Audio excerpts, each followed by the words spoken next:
Sembra di essere in un film.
Good morning and welcome to the presentation of the 82nd International Film Festival of La Biennale di Venezia that will take place in Lido from the 27th of August to the 7th of September. We are live from the library of ASAC at the Central Pavilion in Giardini. I am Paolo Lughi, International Press Office for Cinema. I have close to me Alberto Barbera, the artistic director of the Film Festival, who will shortly present the films in competition in the program. Allow me first to show you an excerpt from the director Franco Maresco. He was shooting this movie dedicated to Goffredo Fofi, who disappeared 10 days ago. Let us see this short video. Noi vogliamo che i nostri figli imparino a leggere.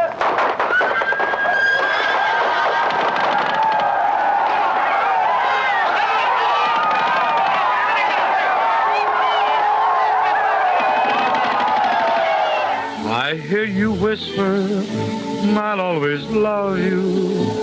I know it's over, and yes, it's easy to remember, but so hard to forget. So I must dream to have your hand caress me, fingers press me tight. I'd rather dream than have that lonely feeling stealing through the night.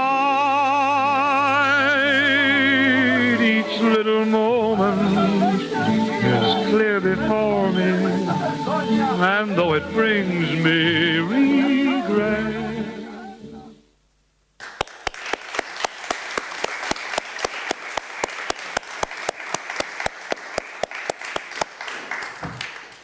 Chiedo al Presidente della Biennale di Venezia. I now invite the President of La Biennale di Venezia, Pietrangelo Buttafuoco, to join us here for a few words of welcome. I want to thank Alberto Barbera and his team and the whole staff of La Biennale. We are ready for this 82nd film festival. And dear Alberto, I just want to mention one name among all of us working in Lido, Roberto Saoner. I want to thank Roberto, and through him, a whole generation of people who stress the importance for La Biennale di Venezia of this film festival, 130 years of work in Venice. And I therefore thank the institution, the Ministry for Culture, Julie, the City of Venice, the Veneto region, the Superintendency for Archaeology, Fine Arts and Landscape for Venice and its lagoon. I thank our neighbors, that is the Italian Navy, and all those who contribute to the safe and perfect realization of this film festival. I thank all the sponsors, Campari, Mastercard, Cartier, Armani Beauty and Lexus. I thank Ita, DeLonghi, Intimissimi, Repower, Consorzio Tutela del Vino, Conegliano, Valdobbiadene Prosecco, Telios, Major Events Media, Canon, RTL 102.5. I thank RAI, the official broadcaster of the film festival and media partner of La Biennale di Venezia. And a special thank you to Franco Maresco, a master who knows poetry and freedom. I thank Maresco for allowing La Biennale to show the short video dedicated to Goffredo Fofi, something we tasted for a couple of minutes. And it is the very sense of the work of La Biennale in its sections, even more so for the film festival. The film festival, cinema, has always supported the cinematic quality, looking forward to the future in the very sense of art itself. And I like repeating it. Allow me to say this here among friends and colleagues, that this is it is a mostra, he says, an exhibition rather than a festival. And Mostra del Cinema, through the structure of La Biennale di Venezia, has been fully committed to open up. It is like having white clouds passing through and bringing us to hope, a hope for a sky that is even more blue than possible. And it is getting bluer and bluer. We see it every year in Lido. It is a reference point for young generations. Together with scholars, with experts from all over the world, what we really notice in Lido, and that is extremely satisfactory for us at La Biennale, is that the number of young people attending the festival has grown constantly. Figures confirm this. 2,300 university students who have accredited for this film festival confirms the presence of these numerous people. This new audience that shows its affection and its passion for this historic festival, this young audience perfectly discusses the Italian and international classics. They attend the master classes or the lectio magistralis that we organize, where artists and authors physically present meet this new audience. This is a clear sign of cultural vitality in the new generations. It does not only concern Biennale Cinema, the film festival, but it touches and impacts the different sections of La Biennale: art, architecture, music, dance, theater as well. But also the archive, the historic archive of La Biennale di Venezia that every day supports the work of this institution. So young people, a fresh audience. It is really an important signal that has to be encouraged. And this is why La Biennale is trying to support this new attention to pass to a second stage. Alberto knows this very well, passing from being a spectator, a viewer, to try and express one's own creativity. La Biennale is making an effort in order to reach this objective. Together with the system of La Biennale College for the different disciplines, we have just launched Biennale College Blend. That is a new program involving the different sectors and the artistic directors of the different sectors, focusing on our young people so as to create works that do not belong to a single discipline, but rather cover the different sections. The ministry had just signed a new a document for the creation of a new pole for contemporary art.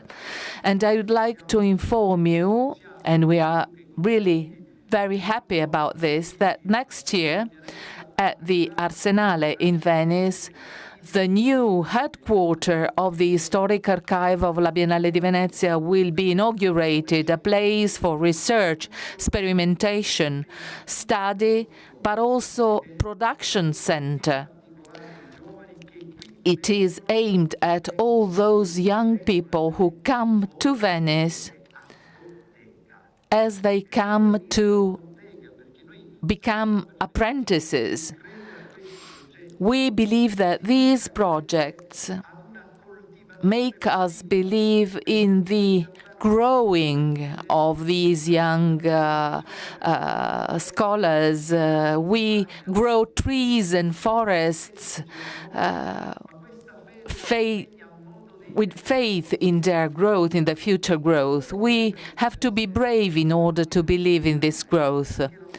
And as it is for the different sections of La Biennale, also for the film festival with its director, Alberto Barbera, with its talents, with its surprises, with the newly awarded protagonists, we give evidence of the fact that dreams can become truth.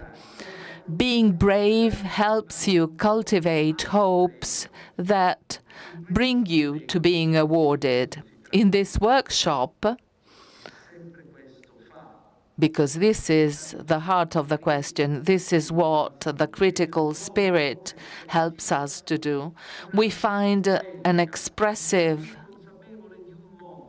realization for the poetry of a world, the contemporary world, that is impacted by the damage it has created by itself. This brave approach to art can respond to our thirst for culture. It can help build a shelter for those who had their homes destroyed by war. And it can provide the truth to those who have only been lied to. Cinema can bring knowledge to people. We have art that can give back conscience to all of us who are like ostriches hiding our head in the sand of indifference. Working with La Biennale, sitting and watching the other making their best efforts for the realization of this Biennale. I heard some rehearsals I thought of the verses of a song, Povera Patria, of 1991. And I was surprised by the fact that in 1991, the poet was proposing a clear line, a clear verse in his song. Aren't you troubled by those bodies on earth without any heat? This was written in 1991. He didn't know that in our cell phones, in the information networks, those bodies would become something we are used at, something we have become indifferent to, something we can neglect. I know that in Alberto Barbera's work, we will have a forging of knowledge, a forging of culture, the basis for an active citizenship in our thinking community, with the sky of freedom above us, freedom to allow us keeping our feet, and I'm quoting Raffaele Fior, in order to keep our feet on clouds. Thank you, Alberto. Thank you all.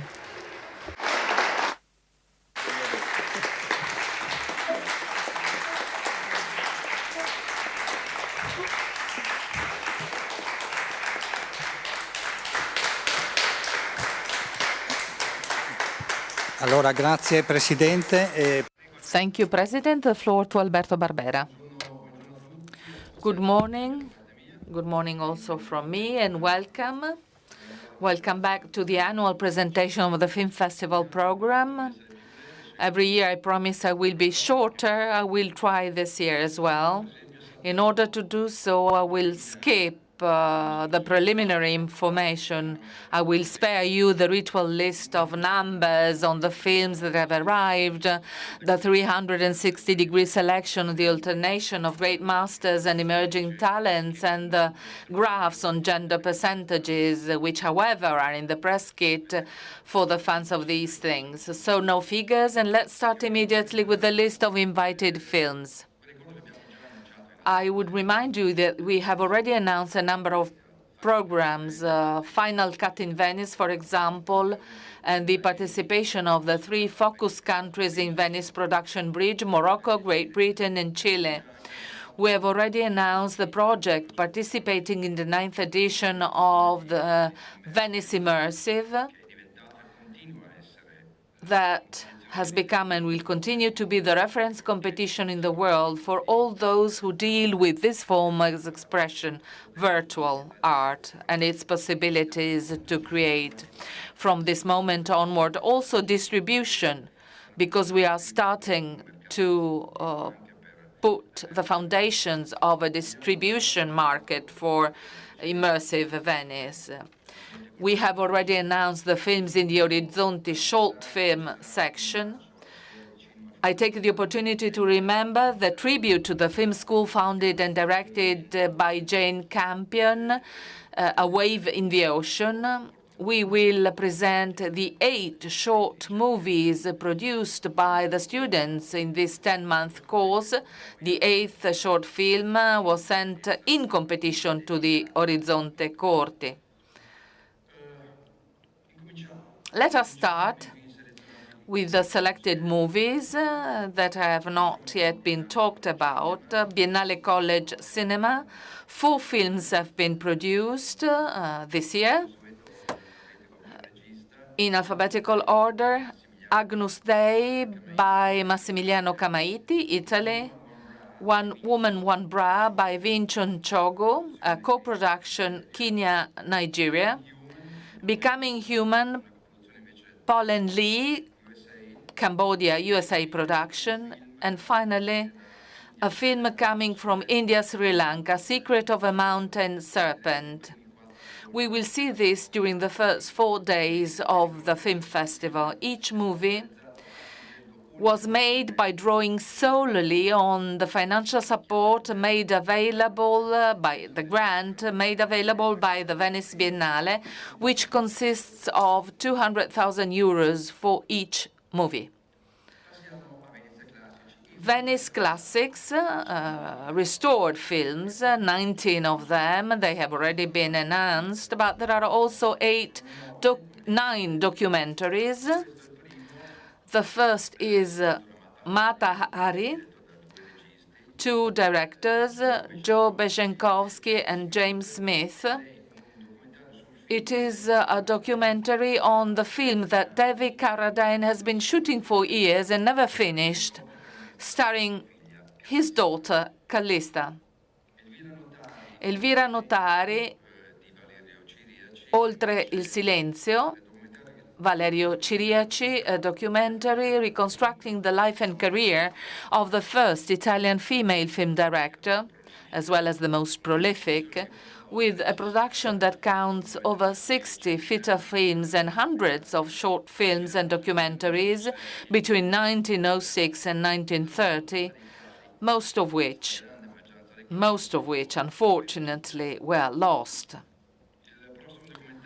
The next documentary is Louis Malle Le Révolté by Claire Douget, a tribute to the director who we remember for winning the Golden Lion in Venice with Atlantic City, ex aequo with Gloria by Cassavetes in 1980.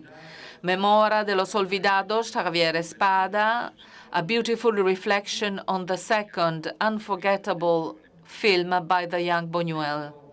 Megadoc, the backstage shot on the set, directed by Mike Figgis, on the set of Megalopolis, the unlucky movie by Francis Ford Coppola. Borman and the Devil, a documentary by David Kittredge dedicated to an unlucky part of the sequel of The Exorcist. Borman spent his time on this project that is one of the biggest commercial failures for Warner Brothers, but it is also a reflection on creative freedom and the value of a visionary filmmaker like Borman, often misunderstood. Holofiction. A few more words to explain this very strange movie realized by Mikhail Kosakowski. It is a 100-minute film essay with music and no dialogue, which reconstructs the history of the Holocaust using only fragments, very short fragments, of over 3,000 films and series released between 1938 and today, which staged the genocide of the Jews. An 8-year work which finally sees the light and questions, in a radical way, the representability of the Holocaust, which is the great question. Sangre del Toro by Yves Montmayor is a passionate and celebratory portrait of one of the most visionary directors of contemporary cinema, Guillermo del Toro. The Ozu Diaries by Daniel Reim, an exciting reading of passages from Ozu's diaries while the images of his film scroll. Following section, Spotlight, Venice Spotlight, a new title for this section. It is the 5th edition of the competition that awards a prize decreed by the public, supported by Armani Beauty. There are 8 films in the selection. Gira by Shahad Amen from Saudi Arabia, a co-production with Iraq, Egypt, and UK. It is the second film by the director, who won an award at the SIC in Venice in 2019 with Scales. It is a road movie through Saudi Arabia, starring a grandmother and a granddaughter searching the other granddaughter who fled to try and expatriate while they were on the way on pilgrimage to Mecca. A Cabo Suelto, Un Cabo Suelto, Daniel Handler, who is a writer and author in Uruguay, well-known, a director, writer, and actor, well-known in South America. The film takes place on the border between Argentina and Uruguay, and the protagonist is an Argentine police officer who is an Uruguayan police officer who is fleeing his country, pursued by law enforcement. It is not a thriller, but a comedy imbued with subtle humor. Made in EU. Stefan Komandarev, the director, well-known in his country, made himself known to us with his previous film, Blaga's Lessons, in Orizzonti in 2023. The new film is set in a mining town where the real emergency is the poverty that reduces the workers of the textile industry of an Italian entrepreneur to accept unfair conditions in order not to lose the only possible job, inspired by real events against the backdrop of the COVID pandemic. Pozzi Ponciroli had made a name for himself for a beautiful Western, Old Harry, out of competition in Venice in 2021. This time, the director sticks to the conventions of gangster movies, but with a radical choice: to tell the story without a single word of dialogue, and he succeeds, let me tell you, in doing this. La hija de la Española, a film co-directed by Mariana Rondon and Marite Ugas. You will remember Mariana Rondon, who presented her first film, Pelo Malo, in 2013 in Toronto, and then won an award at the Turin Film Festival. His third film is the transposition of a novel telling about violence, desperation, and cruelty in Caracas, devastated by the regime. Abra le Cor, a first movie by a Swiss director, Marie-Else Sguardot. It is the story of a 15-year-old girl, Emma, against the backdrop of the Second World War. She discovered that she is pregnant following a rape and challenges the repressed rural Protestant community to emancipate herself with determination from the moral hypocrisy of the village. Calle Malaga, Marianne Touzani, one of the best directors in Morocco. She was in Cannes with the previous The Blue Kaftan that was also distributed and successful in Italy. It is a comedy that rests entirely on the shoulders of the great actress Carmen Maura. After 40 years spent in the Spanish Quarter, in the Spanish neighborhood of Tanger, the protagonist is evicted by her daughter, who needs to sell the house to support her children in Madrid. Determined to take back what is hers, the protagonist goes on the counterattack. Last movie in the section Spotlight is an Italian movie, Daniele Vicari, Ammazzare Stanca. Vicari. I never get his name correctly. I apologize with Daniele, whom I have been knowing for many years. An excellent cast, Montesi, Marchioni, Thomas Tabacchi, Rocco Papaleo, among others. It is the true story of Antonio Zagari, son of a powerful boss of the 'Ndrangheta, who moved to the Varese area, who in the 70s decided to rebel against the criminal destiny traced by his father, refusing to follow his footsteps. And here we are at Orizzonti. Feature films in this section, 19 of them. The competition will be opened by the movie on the opening of the festival, together with the main competition, by this movie, Mother, by Teona Strugar-Mitevska, a co-production between Belgium, North Macedonia, Sweden, and Denmark, an international co-production for a well-known director. She was in Venice with the Prisio movie, the unconventional portrait of Mother Teresa of Calcutta, played by Numi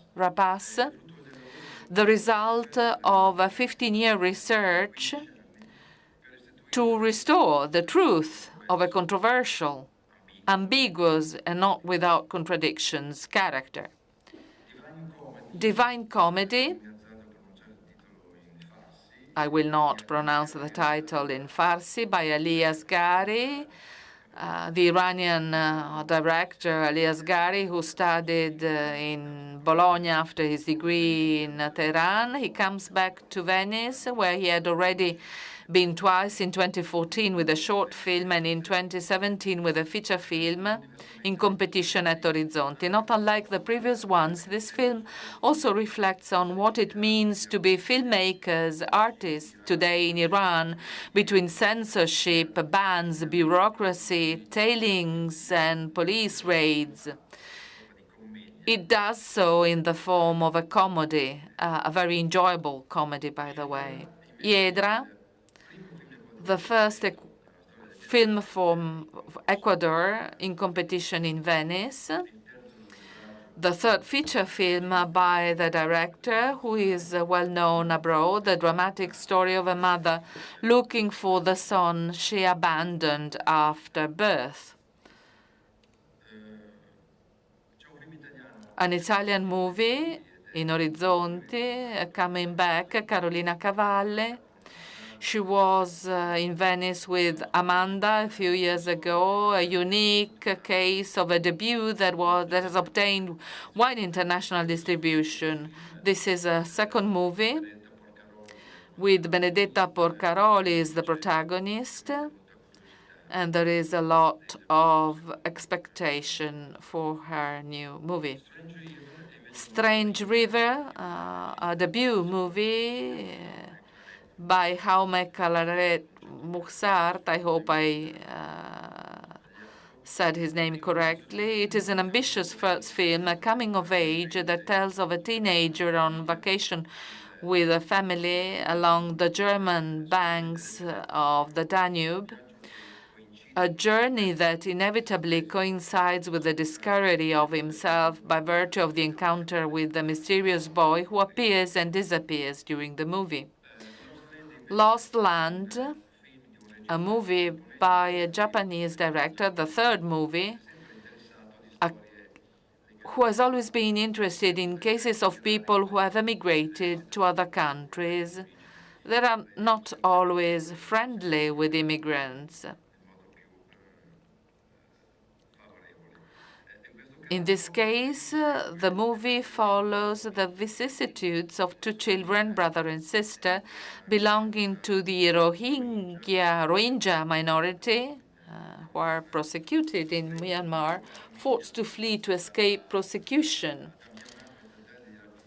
from Myanmar, trying to reach Malaysia through Bangladesh and Thailand. The film begins as a documentary, but from the moment it takes on the point of view of the children, who remain alone at a certain point, it also takes on almost a fairy tale dimension. Grand Ciel, a debut film of the Japanese director who studied in Paris, Akihiro Hata.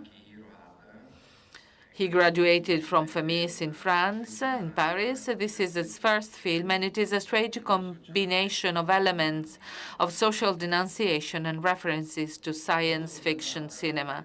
Rose of Nevada is a movie by a British author, a science fiction film, although set in the realistic context of a small fishing village in Cornwall, with a stellar cast that includes George McKay and Callum Turner, the most famous, internationally renowned actors, British actors. Late fame, Kent Jones is the second feature film by Kent Jones, former film critic and collaborator of Martin Scorsese. He relies on a consummate producer like Christine Vachon and an exceptional performer like Willem Dafoe to tell the story of a former poet whose work is rediscovered by a group of young New York artists. Milk Teeth is the second movie of a director who made a name for himself in the Orizzonti section a few years ago, in 2022, with his movie To the North. This new film, much more complex and mature, is set in the late 80s, just before the fall of Ceausescu, and take its cue from the disappearance of a little girl to reconstruct the climate of oppression and hypocrisy of the regime. Pin de Farti, with the switch with the initials reversal, is a movie by Alejo Mogillansky. The director is part of the group of independent Argentine artists known as El Pampero Cinema. 3 years ago, we made the acquaintance of the beautiful movie by Laura Citarella, Trinkelauken. You certainly remember it. She's coming back as an actress here, and the title, with the initial reversed, refers to the theatrical test by Samuel Beckett, Fin de Partie, a starting point for a triple original interpretation. Father is the third movie by Teresa Notova, who won an award for the best film at Locarno in 2022 and won an award for best work in progress at the MIA in Rome last year. I do not want to spoil anything because you have to be surprised by the unexpected narrative of this story. En el Camino by David Pablos, a Mexican director who was in competition at Orizzonti with his first movie, La Vida Después, in 2013. He returns with his fourth film, an original love story set in the most violent part of Mexico between truck drivers and drug traffickers near Ciudad Juarez. Song of Forgotten Trees is a debut movie by a young Indian director, Anuparna Roy, who tells with great delicacy and sensitivity the story of two modern female roommates in Mumbai, forced to measure themselves daily with the irreducible machism of a society prisoner of behaviors and habits that are difficult to eradicate. The second Italian movie by Laura Samani, Un anno di scuola, based on the novel by Stuparic. While the novel was set in Trieste in 1919, Laura Samani sets it in Trieste in 2007. It is the second movie by Laura Samani after the promising debut of Piccolo Corpo, which was at SIC in Cannes in 2021. Gaston Solniki comes back to Orizzonti for the third time between fiction and the documentary, a Viennese trilogy. Willem Dafoe is the manager of a historic hotel that fights to avoid the closure decided by the new owners of the hotel. Barrio Triste is the first feature film by Stills, a photographer and director of Colombian origin, well known for his music videos, many of which are extremely innovative, many of which were made with Bad Bunny, who also appears in the film.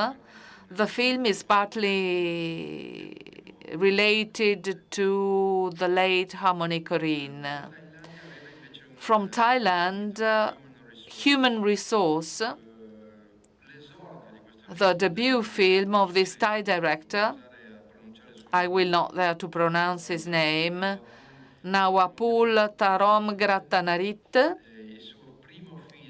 His first movie had been financed by Biennale College Cinema in the first edition of Biennale College. After a few commercial works, now Paul has come back with a film of great stylistic and formal rigor, which reflects on the problem of the world of work in an advanced capitalist society. The last movie in the Orizzonti section is Funeral Casino Blues, a bizarre movie by Roderick Warich.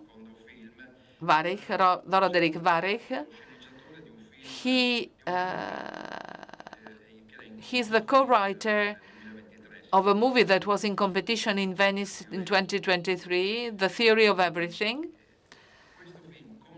This movie, as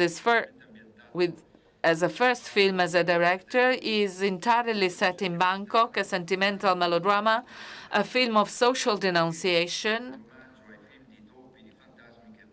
besides and above all, a film of doubles and ghosts in the tradition of the cinema of those countries.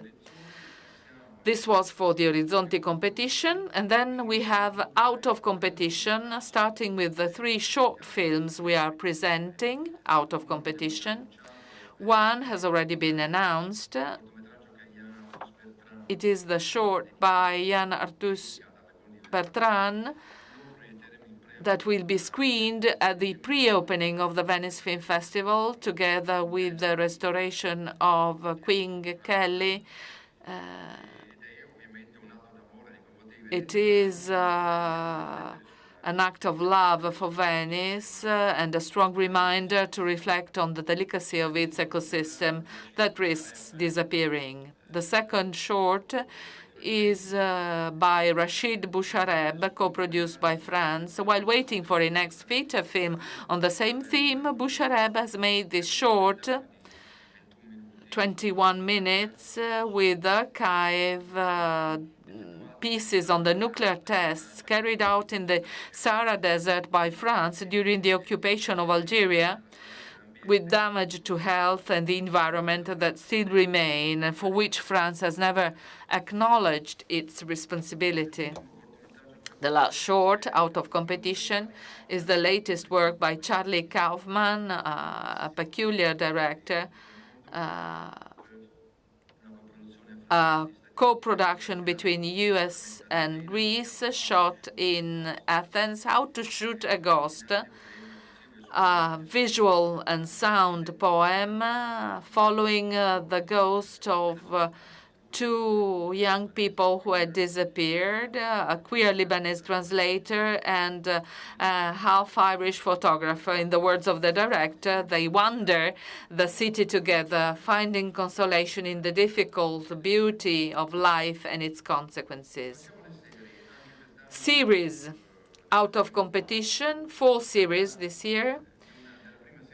One will only have 2 episodes, Portobello by Piergiorgio Bellocchio.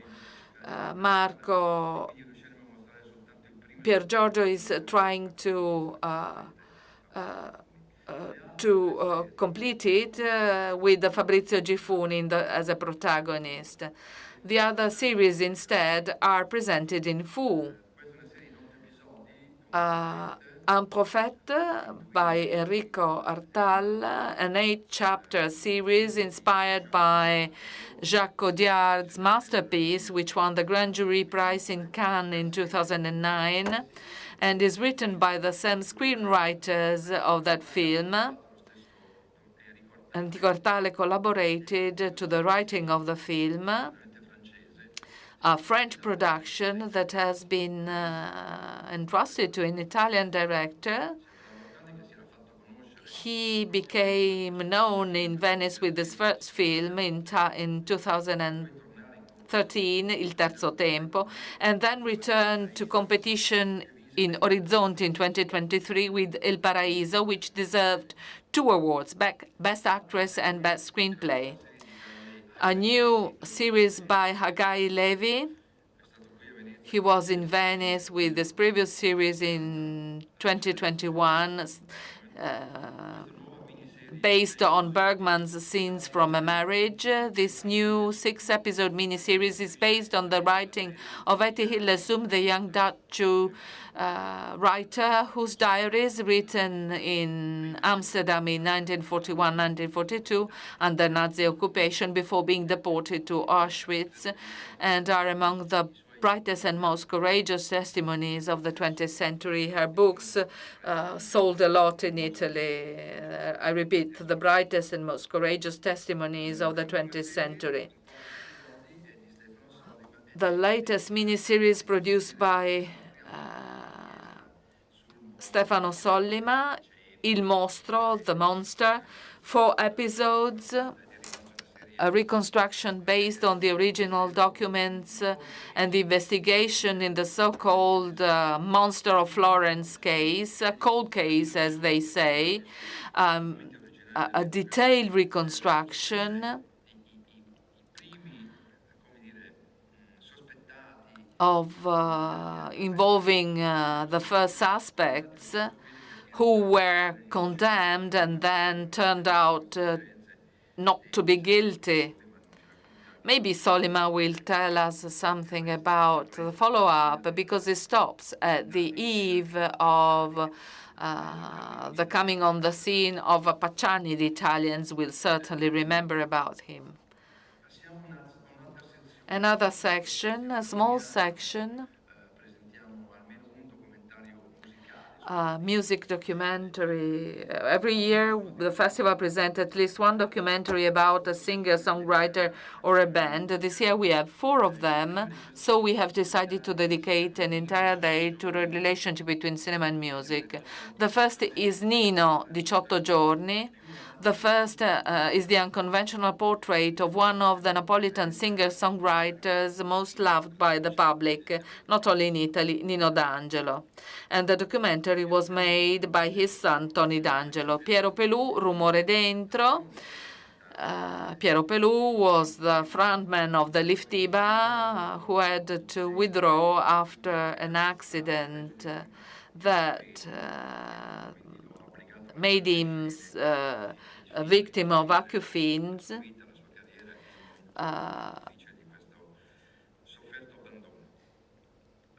He's subjected to tinnitus, and he had to retire from the scene. Newport and the Great Folk Dream is an editing of unpublished archive footage that reconstructs the history of the legendary Newport Folk Music Festival between 1963 and 1966 that came back to success after the movie by James Mangold in his biopic on Bob Dylan. You can see the legendary performance of Dylan himself, legendary performances by Dylan, John Baez, Pete Seeger, John Cash, Peter Paul and Marys, and many other singers more or less famous who made the history of American folk music. This archive footage was saved by a collector, Joey Lauro, but the movie is edited and directed by Robert Gordon. And the last of these 4 documentaries on cinema and music is Nevergreen, Francesco De Gregori. He made a series of concerts in a small theater in Milan, 250 seats.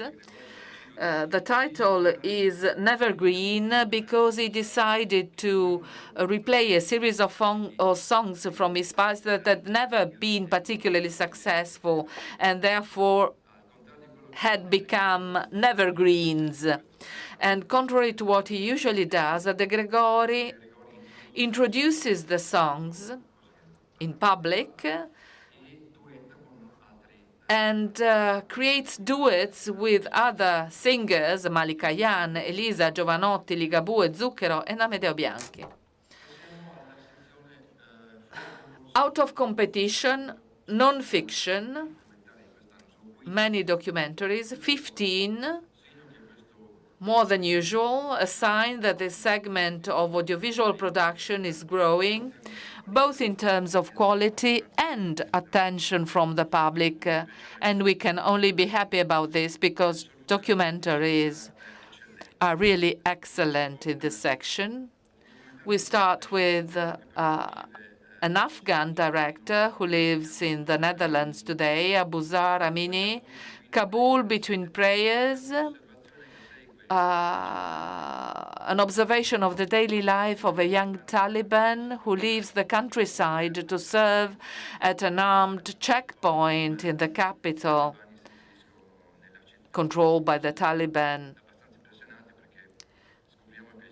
We discover that his only desire is to be able to become a martyr one day. And his younger brother is educated in the same cause.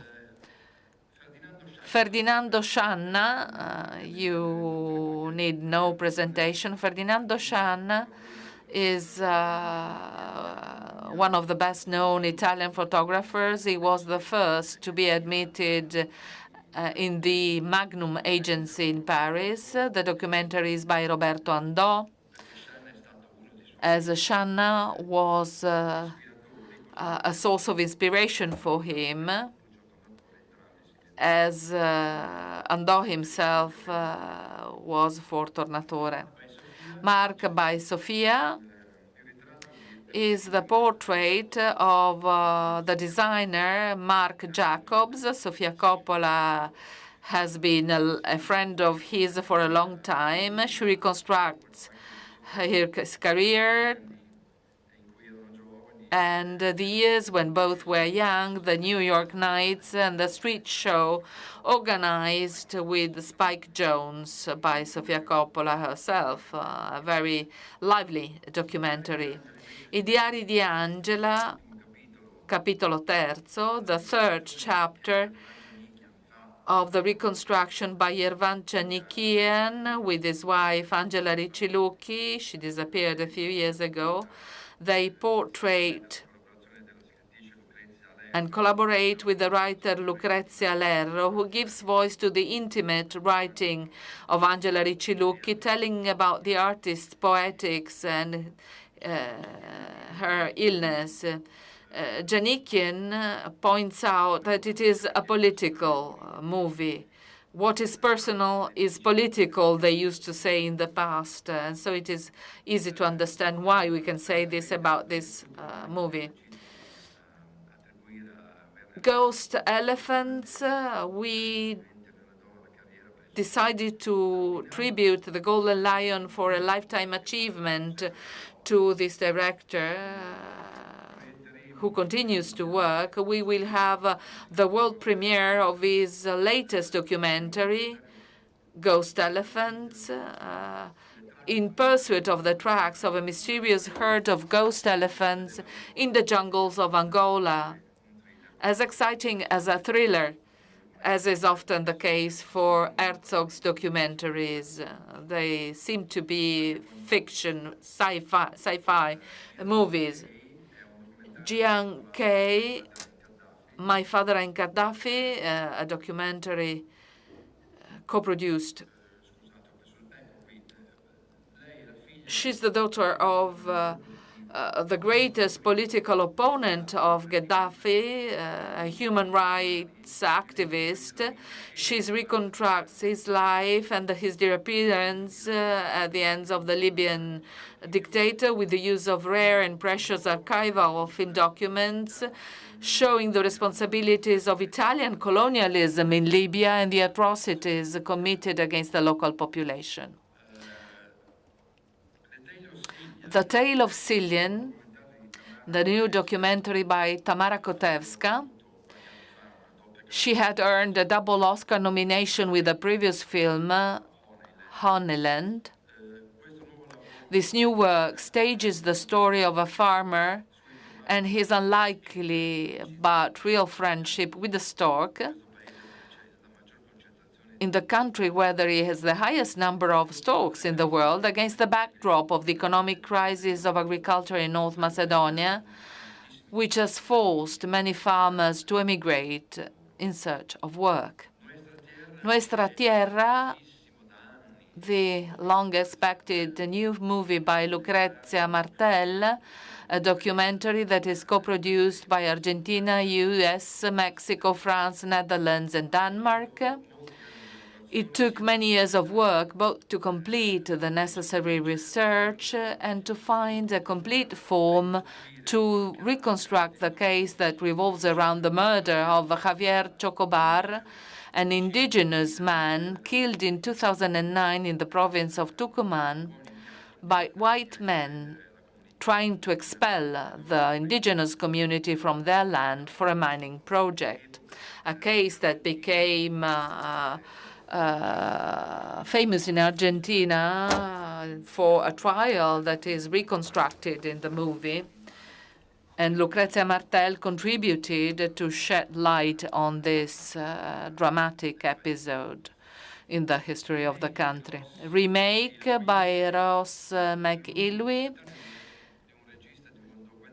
is the latest documentary of a director who was in Venice years ago with 2 documentaries, both starring his son Adrian. The new film is a complex and painful reflection on the dramatic events that led to the death of his beloved son, and at the same time on the value of images, his position as a director, and the incredible story linked to the proposal of a remake for one of his most famous films, Sherman's March, that Howard Weinstein made to him many years ago. Kim Novak's Vertigo by Alexander Philippe, realized on and with Kim Novak. It is thanks to Alexander that we got in touch with Kim Novak, who was attributed the second Golden Lion for Lifetime Achievement. Alexander Philippe last year won the award for the best film on the film The Texas Chainsaw Massacre by Toby Hopper. This is a portrait of this extraordinary interpreter. Cover Up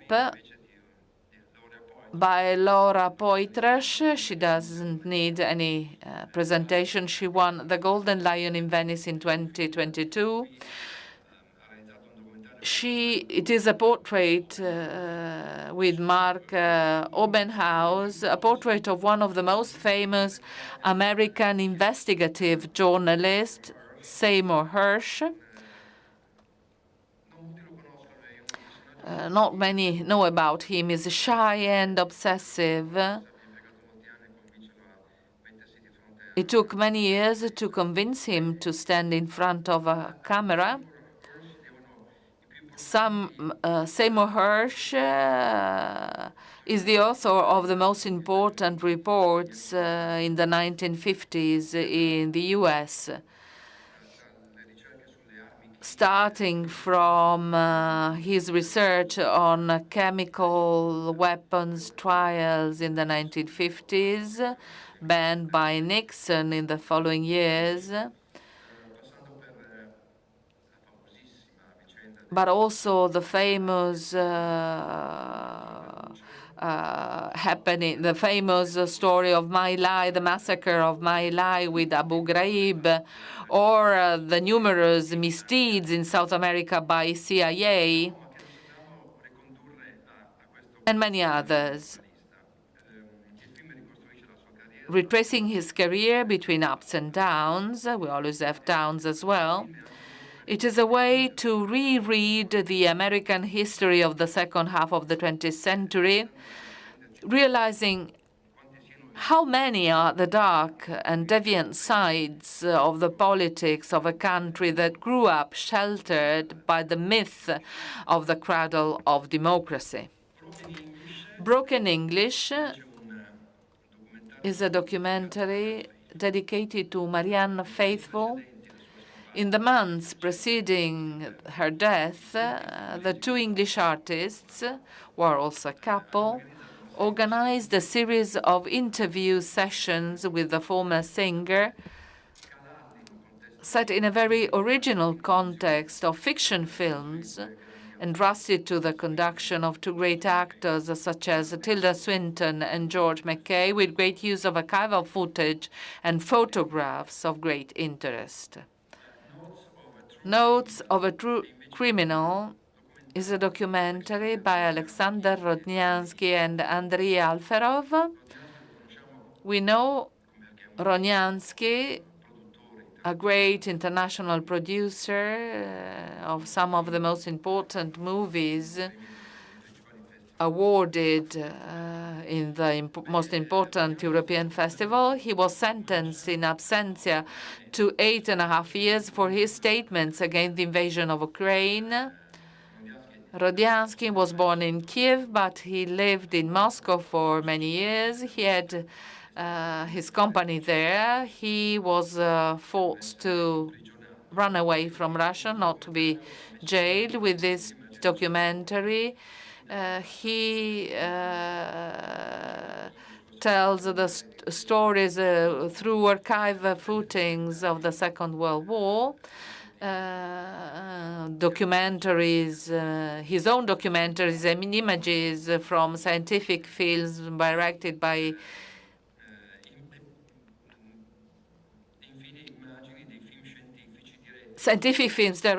his teacher and mentor, Felix Sobolev. The film is very personal and becomes a Soviet counter-story, which begins with the tragedy of Babin Yar, passes through Chernobyl, and reaches the beginning of the invasion of Ukraine in 2022. Alexander Sokurov is back in Venice after many years with a monster movie, a 5-year-long documentary, Director's Diary. Sokurov, between 1961 and 1995,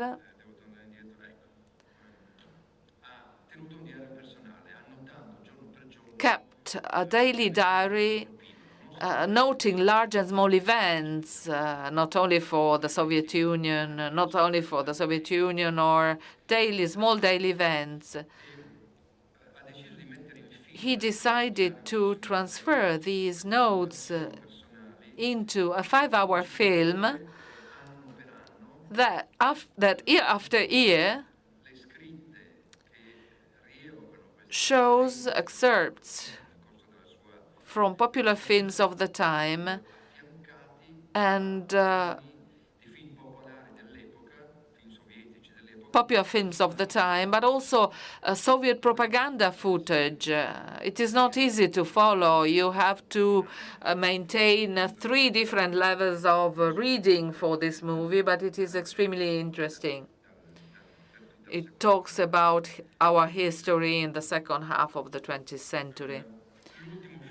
And the last movie in this section for non-fiction, out of competition, is by Tsai Ming-liang, an on-the-road movie in a foreign country in the manner of Tsai Ming-liang. Not a single line of dialogue, only fixed shots with which the director observes a space unknown to him, the buildings that dot the landscape and the houses of those who live there. They are the key and in some ways the protagonists of this exploration of cinema's ability to become representation and evocation, even without the need for words. Out of competition, fiction, 11 films. Let's start from the end. That is from the closing film of the festival that we had not yet announced, a French movie, Chien 51, Dog 51, by Cédric Jiménez, an action movie director. He directed the French remake of French Connection. back north as well. He shoot a movie on the 5 days following the Bataclan tragedy. This is an adrenaline-pumping sci-fi thriller set in Paris in a dystopian near future with a really stellar cast that includes Gilles Lelouch, Adèle Exarchopoulos, Louis Garrel, Romani Dury, and Valeria Bruni Tedeschi. A high-tension festival finale, highly spectacular.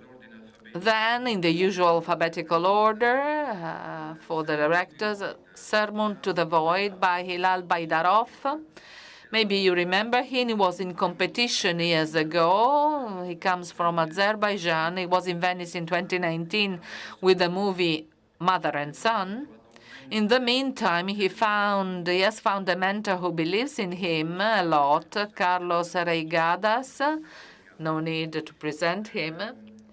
And he returns to Venice with a fascinating and hypnotic visual poem entirely shot in the desert, searching from the meaning of life, a film that does not contain a single realistic image because they are all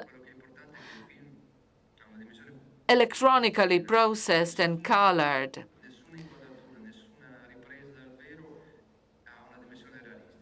There are no realistic images. They're all processed and treated electronically, accompanied by a reiterated reflection in the form of a narration on the vanity of the world and on the need to abandon our daily obsessions to find a meaning for our existence. A tribute to one of the masters of Italian cinema by Antonio Capuano, one of the masters of Sorrentino, 85 years old. He continues to make films consistent in his search for a non-conformist cinema, contrary to the conventions of beautiful writing, in search of a truth that manifests itself in the artifices of the mise-en-scène. The theme is the underdeclared war of men on women under the pretext of contending for a child after separation in the face of an inadequate judicial system. The two protagonists are Teresa Saponangelo and Vinicio Marchioni. Another Italian movie out of competition, the new movie by Andrea Di Stefano, Il Maestro. Di Stefano abandons the convention of the action movie in which he has distinguished himself so far to try to renew the conventions of the Italian comedy with the story of the relationship between an incapable tennis teacher and a talentless teenager. Pierfrancesco Favino is perfectly at ease in the figure of a loser defeated by life, but the real revelation is the boy, surprising Tiziano Menichelli. We will certainly see again in other films because he is really extremely good. Although this is the beauty film. After the Hunt,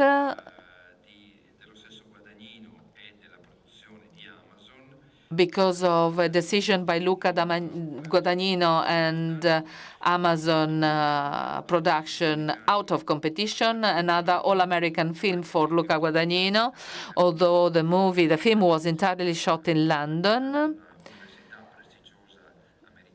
It is set in a prestigious American university. A young American actress, Nora Garrett. It is the story of a complaint of sexual violence in the context of this prestigious American university. A stellar cast: Andrew Garfield, Julia Roberts, Chloe Sevigny, Ayo Edibiri.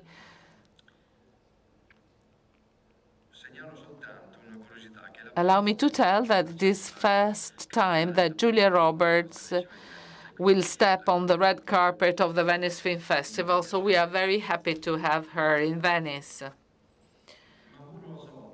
Mamoru Osoda, I am not a passionate of Japanese action movies. He is one of the greatest animation movie producer. After his movie is entitled Scarlet, it has been bought by Sony for the worldwide distribution. It is the story of a princess determined to avenge the death of her father, a murdered king. There are many references to Western tragedies, Shakespeare in particular, and it takes place largely in a dimension that is defined the land of the dead, where those who do not carry out their revenge risk vanishing into the air. I let you discover this masterpiece by a master of animation. The Last Viking. Anders Thomas Jensen is a prolific Danish screenwriter. He won an Oscar for one of his first short films. This is a dark comedy, a surreal journey that mixes dramatic, comic, and grotesque tones in search of a hidden treasure after a robbery which ends in the most extravagant of ways. Among the protagonists of a prestigious cast, Danish actors, Matt Mikkelsen stands out, the most celebrated actor in that country, and he was very famous internationally. He comes back to Venice. He was here last year with an out-of-competition movie. In the Hand of Dante, a movie that is being talked about, that has been talked about for 2 years, the latest movie by Julian Schnabel, long blocked for a dispute we are not going to talk about. It was blocked by this dispute between the author and his financiers. The film arrives in Venice without the cuts that had long been threatened, 2 hours and a half. Most of the movies this year, with just one exception, last from 2 hours 15 minutes up to 2 hours 30 minutes. This is the new international standard, which is quite concerning, I must say, also for those who have to program the movies, because packing all of them in our agenda is quite a problem. But we will manage also this year. This movie is based on a cult novel published in 2002. Was shot largely in Italy with an extraordinary cast: Oscar Isaac, Gerald Butler, Martin Scorsese, Jason Momoa, Al Pacino, John Malkovich, Franco Nero, and Gal Gadot. It is at the same time a journey in search of the original manuscript of the Divine Comedy with unexpected crime story implications, but it is also a journey through time to find Dante and his search for the literary and sentimental absolute. Another Italian movie out of competition by a young director, one of the most promising young Italian talents, Paolo Stripoli. He made his debut with a genre movie, a horror movie, last year. He is shooting now a movie with a prestigious cast. I will not spoil the plot. You will discover it yourself. Suffice it to say that we are in a quiet mountain village that hides a terrible secret. In Venice, it will be one of the 2 Italian films, Mezzanotte, at midnight.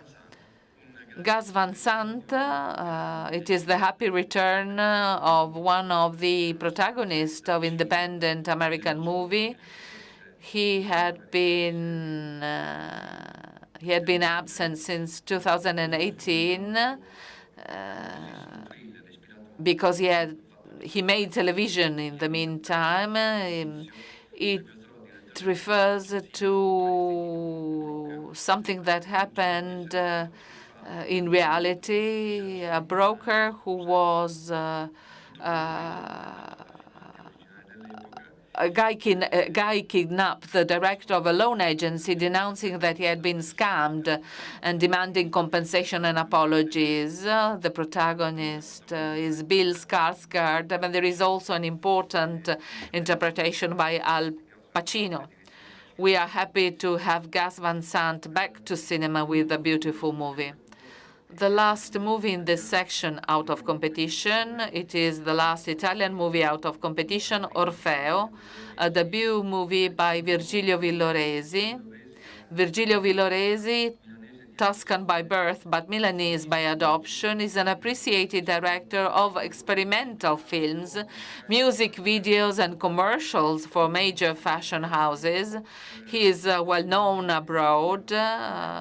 He makes his movies with artisanal animation techniques inspired by the cinema of Jan Swartzmeyer, Zeman, and McLaren. Even this last film, based on the unfortunate, at least for the time, comic poem by Dino Buzzati.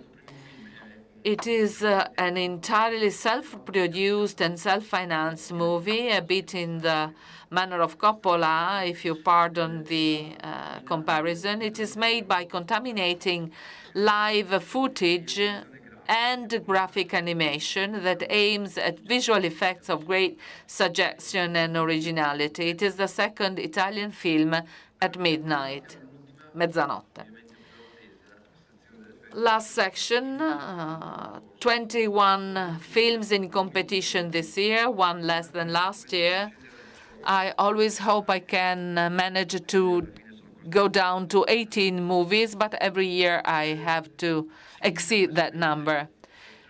We begin, and you already know, with La Grazia by Paolo Sorrentino, the opening film on the evening of the 27th of August.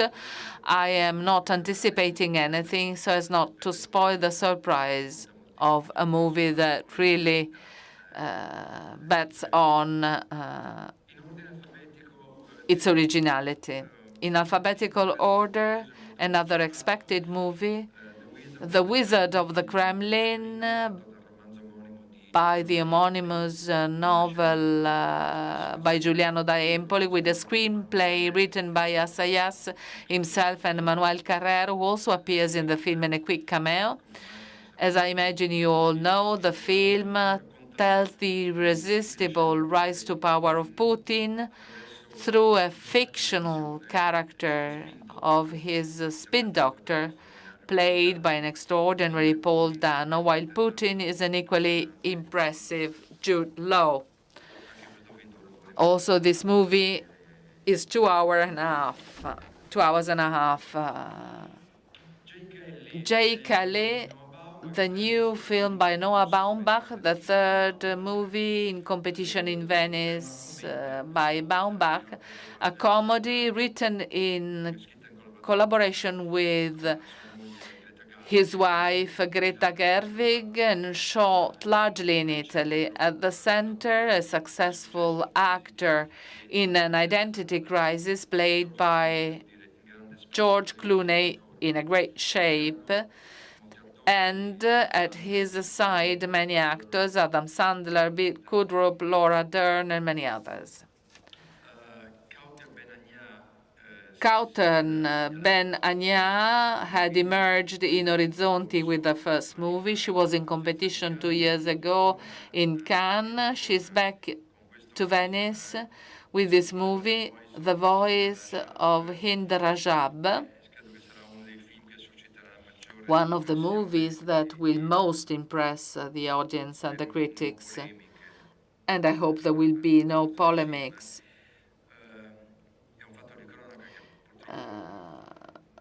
A sad event you will probably remember, referred to by many media. On the 29th of January 2024, the Red Crescent volunteers receive an emergency call. A 6-year-old girl is trapped in a car in Gaza with her uncles and cousins under fire from Israeli soldiers.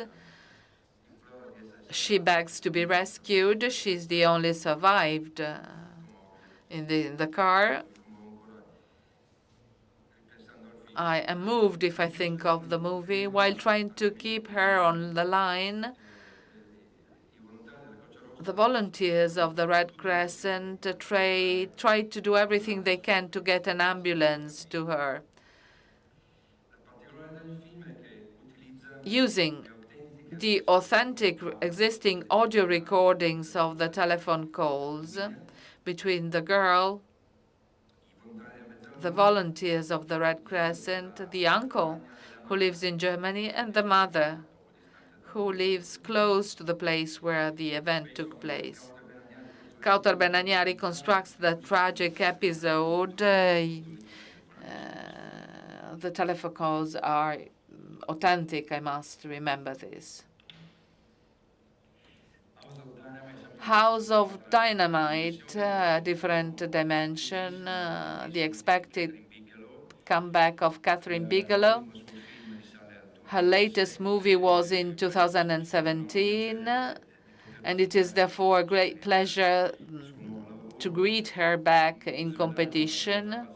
Revealing something of the plot would be doing a disservice to the film, which works on the fears that are as contemporary as possible, those related to the senseless use of atomic weapons. The evocation of the possibility of a nuclear catastrophe, however, is not produced through exhibited carnage, but in the daily details of lives being broken. More is better not to say. You will discover it yourself. The Sun Rises on Us All, a Chinese movie, the coming back of a director we know, Chai San-jung. In 2011, he was in competition in Venice, and he won the Silver Lion for Best Director with his film People Mountain, People Sea. It returns today with a social melodrama set in present day, which questions the ethical and moral values, with two stars of the Chinese cinema, well known not only in cinema, Chin Chilei, who was, among other things, the protagonist of the first and only TV series by Wong Kar-wai, Blossom Shanghai, that was extremely successful in the Southeast Asia. Frankenstein by Guillermo del Toro, one of the most discussed movies. We know that for 10 years, Del Toro had been trying to make the movie from Mary Shelley's novel, which has always been a source of inspiration for him. A stellar cast again: Oscar Isaac, Jacob Elordi, Christoph Waltz, Mia Goth, and Charles Dance, among many others. Expect something very spectacular, since Netflix has not skimped on the means made available to Guillermo's creative imagination.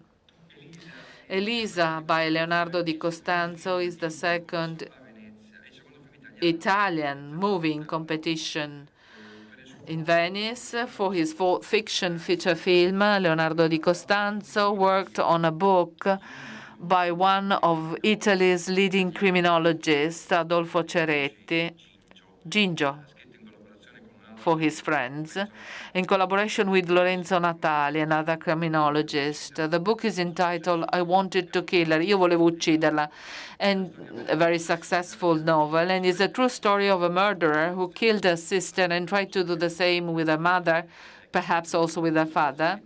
And the true criminologist met her in jail and convinced her to admit her responsibility.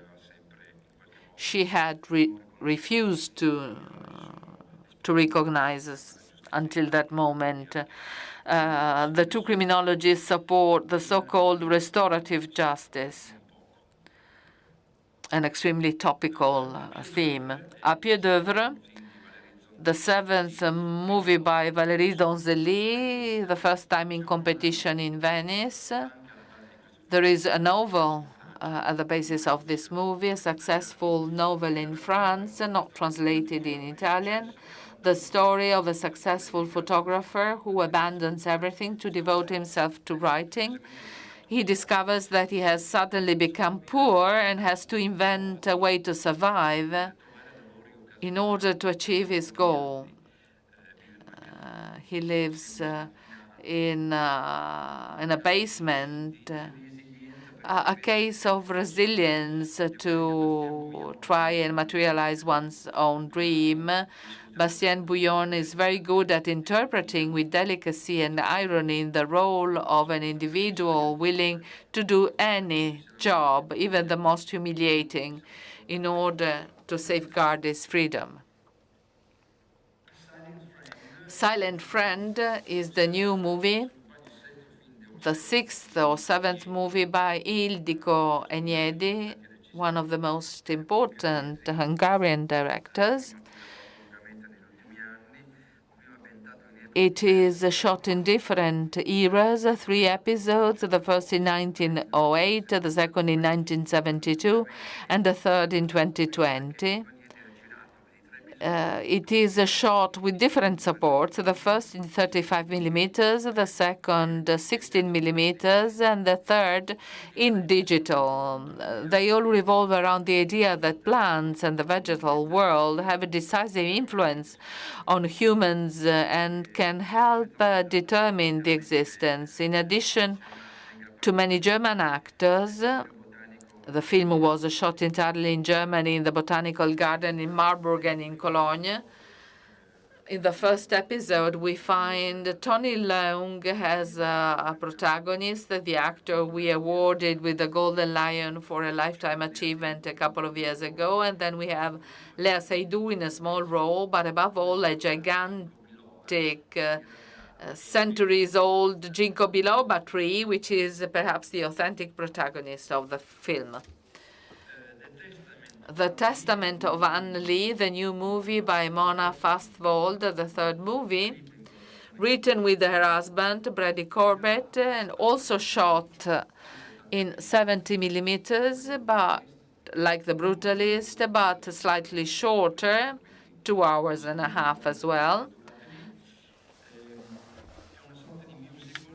A sort of musical that reconstructs the existence of the founder of a religious sect of the 18th century. Their name was the Shakers, which is why it is a musical, who, starting from Europe, put their roots in the United States, where some followers still survive today. There are not many followers of this community that had very rigid rules, some of them acceptable, some others quite questionable, like absolute castity. You will discover it.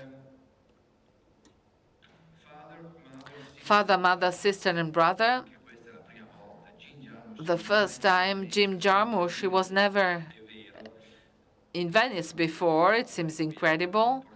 I tried to bring him to Venice in the past years, but Cannes had always prevailed. We managed to have him this year.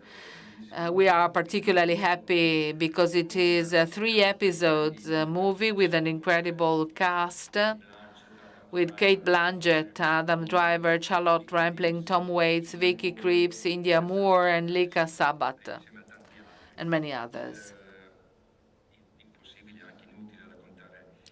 Useless to tell you the story in the movie. It deals with the family relationship, parents and children, with irony but also tenderness, as is typical of Jarmusch. Bugonia, a much expected movie announced on the media. Yorgos Lanthimos was in competition in Venice 3 times, winning a Coppa Volpi for Best Actress, Olivia Colman for The Favorite, and the Golden Lion for Poor Things.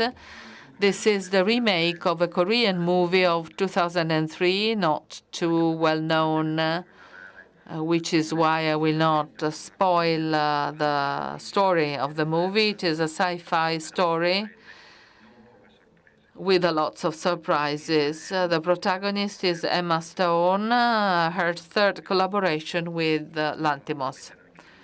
Not the last, I think, as well. And the other Italian movie in competition is Duse by Pietrangelo,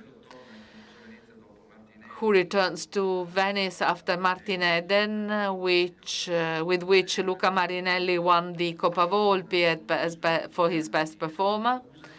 He returns with a film about the last years of Eleonora Duse, played by a magnificent Varelia Bruni Tedeschi, with his most ambitious film for Marcello, the cynic reinvention of the past and its protagonists, Leonora Duse, Mussolini, D'Annunzio, is reflected in the use of authentic archive footage, which is usual in Marcello's movies, but this time they are used in a truly extraordinary way, with the long journey of the body of the unknown soldier that crosses Italy from the Alps to the Vittoriale in Rome, where it was buried. And it follows the evolution of the events and the attempt of Duse to go back to theater.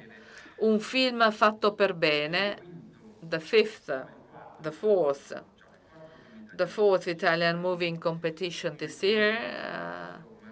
Franco Maresco is also back. He was in 2019 with La Mafia non è più quella di una volta, that earned him the special jury prize. The pretext of the film is the film never made about Carmelo Bene, although it is a movie about Carmelo Bene, and you will see. The text is a long, self-ironic and bitter reflection on his personal obsessions, the inability to finish the films. He has started the contempt for what Italian cinema has become, the desire to escape and isolate himself from a world in which he does not recognize himself. Speaking of unfinished films, you have seen at the beginning the images dedicated to Goffredo Fofi. You will see other images at the end of this press conference. And then you will see a third excerpt during the film festival, parts of an unfinished movie Maresco started a few years ago on and with the Goffredo Fofi that was interrupted and not yet edited. We hope the movie will be finally produced. If you want to stay here at the end of the press conference, you see another 5-6 minutes dedicated to Goffredo Fofi. Goffredo bellissimo. Orphan by Laszlo Nemes. He started with a film in competition at Cannes, Saul's Son. Another film in 2018 in Venice, Tramonto. Orphan is perhaps his most personal film to date because it is based on his father's memories. And perhaps for this reason, Nemes renounces some of the characteristics of his cinema, the long and enveloping sequence shots that he had seduced us with for his first two films, to choose a straight and hard path of a story set in the days immediately following the Hungarian revolt against the communist regime. But it is a movie about the story of this boy who still waits for his father, who had disappeared during the Second World War. He has to come to terms with another possible father. The second French movie, the third French movie in competition is L'Étranger by François Ozon. We must recognize the courage of Ozon for having decided to attempt a new film adaptation of Camus' novel after that of Visconti in 1967 with Marcello Mastroianni in the role of the impassive protagonist. In this case, the role is entrusted to Benjamin Voisin, one of the most talented young French actors. Unlike Visconti's film, this film is in black and white, but I leave it to you to discover other differences. Park Chan-wook, another movie that was given for granted in the Italian selection. Park Chan-wook was in Venice 20 years ago with this film that concluded this trilogy on revenge, La di Vendetta. This movie is taken from a novel by Donald Westlake, The Axe. Costa Gavras had based his 2005 movie, Headhunters, The Axe in English. In short, it is a story of a manager who lost his job, and 2 years later, he decides to eliminate all competitors for the new positions he aspires to.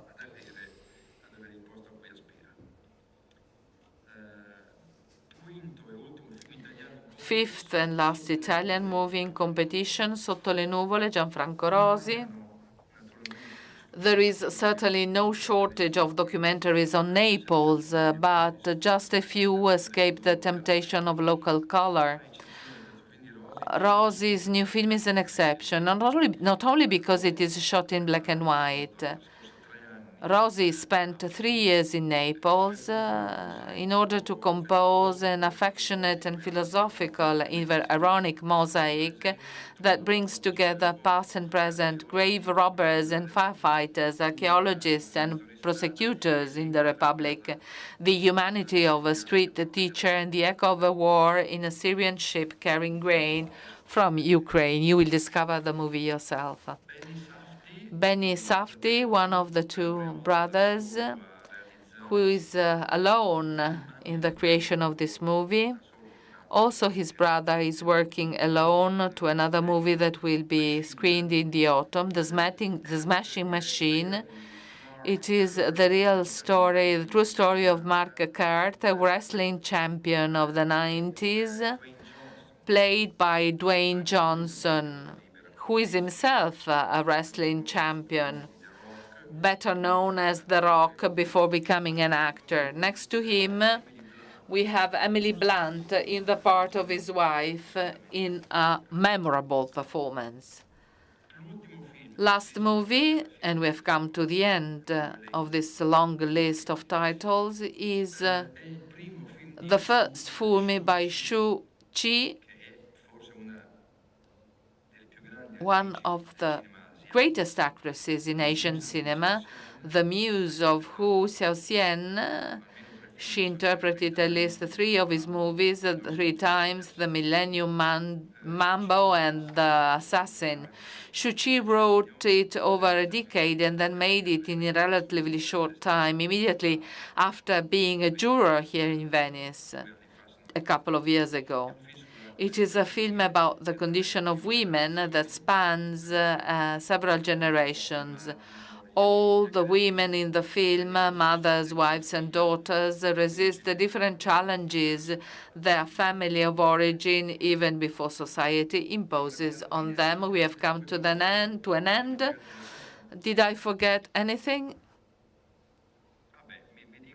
They tell me that Jean Jarmusch was in Venice in 2003 with coffee and cigarettes out of competition. Many years ago, I must say, my memory is not so strong. A couple of things. First of all, my thanks.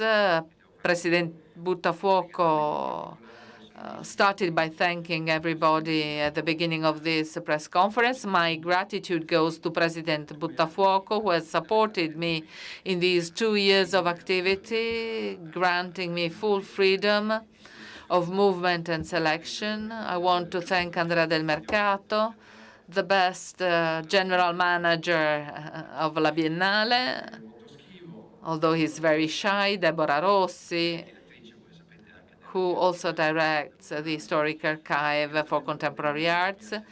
My assistant, Angela Savoldi, you know her better than me because she's sending letters and messages. So when they get the invitation, she's thanked by everybody. The group of people who supported me in the research and selection of the films, we started at the beginning of January. I cannot mention them all, as I cannot mention all those who work in the cinema office. All the girls, they are almost all girls in the cinema office. They are fantastic. Without them, there would be no festival. So my gratitude goes to them. I want to thank Pascal Dio, head of the Venice Production Bridge. I want to thank Savina Neirotti, who manages the Biennale College Cinema. I want to thank Michelle Reillac and Liz Rosenthal, without whom there would be no Venice Immersive Competition. Alessandra Speciale, who holds the strings of Final Cut in Venice. And finally, special thanks to Paolo Lughi, our precious head of the press office.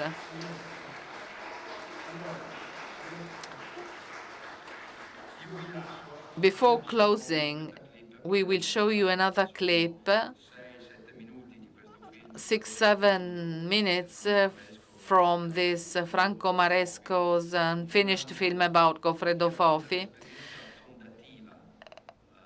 5 minutes that evoke the formative experience that Fofi had with when he moved to Palermo. He joined the group of Danilo Dolci, a writer, a poet, committed to support the poor, the humble, the forgotten. He made a number of he fasted for many days. And Goffredo Fofi, he was 18-year-old. He made these activities with Danilo Dolci in what used to be Cortile Cascina in the 1950s. Well, Goffredo talks about that experience, the fundamental experience in his life, he says. Not only did he understand the need to be active during your life and not just rejoice your artistic or critical activity. Goffredo became famous for his activities in this sector. He was an extraordinary cinema and literature critic. He started a number of initiatives. He wrote many magazines who are still a reference for our literary culture. But Goffredo Fofi started there. And as you will see in this clip, he would have always liked to go back there, because rather than vanity as an intellectual, what was really important for him was his being a person, an active person, fighting against everything and everybody to give a meaning not only to his life, but to his human dimension, who is part of the society where many people live in total neglection. I invite you to the pre-inauguration of the film festival with the two films I already mentioned, the Bertrand's documentary on the Venice Lagoon and the restoration reconstruction of the latest movie by Erich von Stroheim, Queen Kelly, accompanied by an ensemble of 8 musicians playing a score composed for that occasion. Thank you all for the attention, and see you soon, I hope.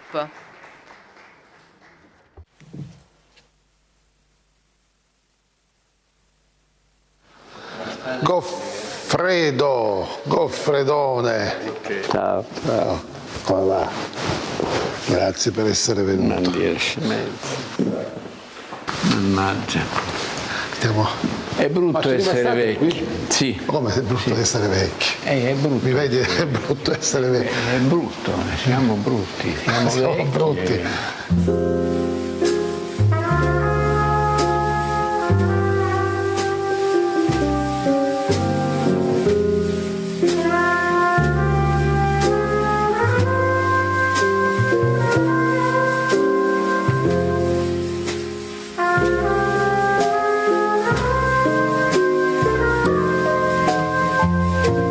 La contraddizione è nel fatto che io godevo a occuparmi dei bambini e dei morti di fame. Ecco, era il mio mondo. Sono entrato lì a 18 anni e mi ci sono trovato coinvolto in un modo assoluto, perché Cortile Cascino era questo: i poveri, reietti, marginati e i bambini, insomma.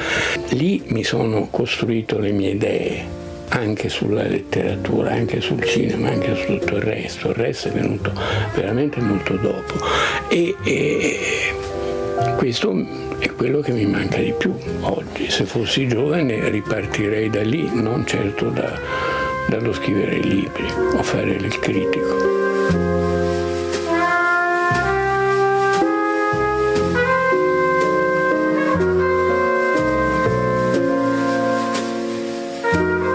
Noi abbiamo recuperato delle foto e qui ce n'è una tua, tu qui sei proprio nel periodo di cui stai parlando. Qui no? è il digiuno, il primo digiuno mi pare fine 56, nella baracca di Cortile Cascino in cui io abitavo. Che era tutta tua, diciamo. Sì. Quando ci fu il digiuno, Danilo arrivò e ovviamente cambiò anche un po' la scenografia perché voleva, come dire, lui in qualche modo, come dire, gli serviva venire a fare il digiuno a Cortile Cascino perché era il punto più infame di Palermo secondo tutti, e poi perché c'ero io che gli assicuravo una audience, no? Un'attenzione da pazzo, insomma ero il garante del fatto che, capito? E quindi io una brandina, lui sul tavolo e digiuniamo appunto quei 7 giorni.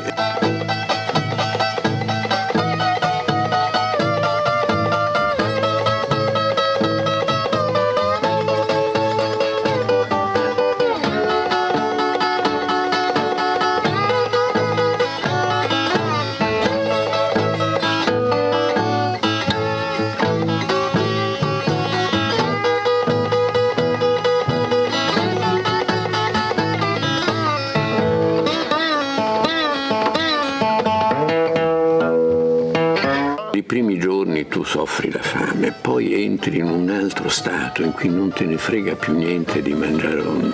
Mi sembrava di essere il principe Andrei in Guerra e Pace quando muore, cioè guardi il mondo come da un altro pianeta. Il digiuno ti dà una libertà, la testa va per conto suo, il corpo non conta più un cavolo, insomma, e non senti più la fame.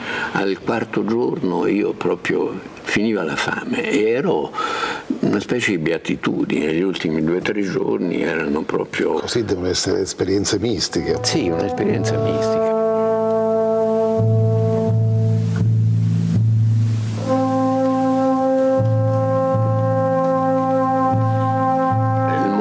Chiave della mia esperienza a Cortile Cascino è stato in una baracca a 2 passi dalla mia, più grande perché era una famiglia numerosa eccetera. Muore una bambina, facciamo una specie di veglia. Nel corso della notte, mentre stiamo vegliando, la bambina è sul letto con un lenzuolo sopra, si sente un crack e gli si spacca la pancia alla bambina e il lenzuolo si copre, insomma ovviamente fuoriescono le viscere, quindi ecco, ovviamente un'impressione enorme. Quando io sono tornato finita la veglia, diciamo, a un certo punto sono tornato nella mia baracca. Io avevo un quaderno, quelli neri che c'erano una volta, insomma, su cui pigliavo degli appunti, delle cose che dovevo fare, e ci ho scritto sopra, l'ho ritrovato anni dopo, insomma, ci ho scritto sopra per traverso grosso, proprio chiaramente con rabbia, con una matita con cui proprio da strappare il foglio, ci ho scritto sopra: odio i ricchi.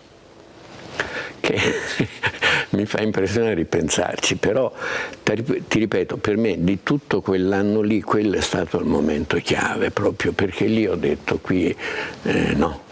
I bambini devono morire, che cazzo, no?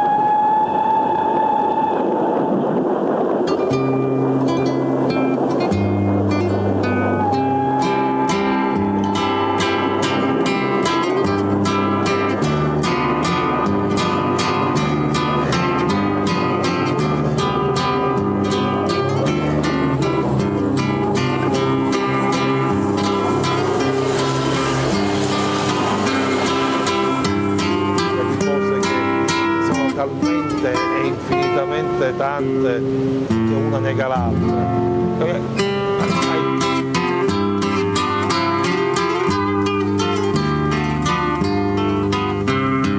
Come si chiama? A Spadaro, il papà di... Senti, ma quanto tempo mi torturerai? No, non ti preoccupare, adesso ci riposiamo. Abbiamo finito, non ti confondere per l'ultima. Io lo so che è l'ultima, però se sono appena le 9:30, girare avanti così fino a mezzogiorno, io crollo. Ma tu devi crollare, perché io poi faccio, devi, nel senso che così devi...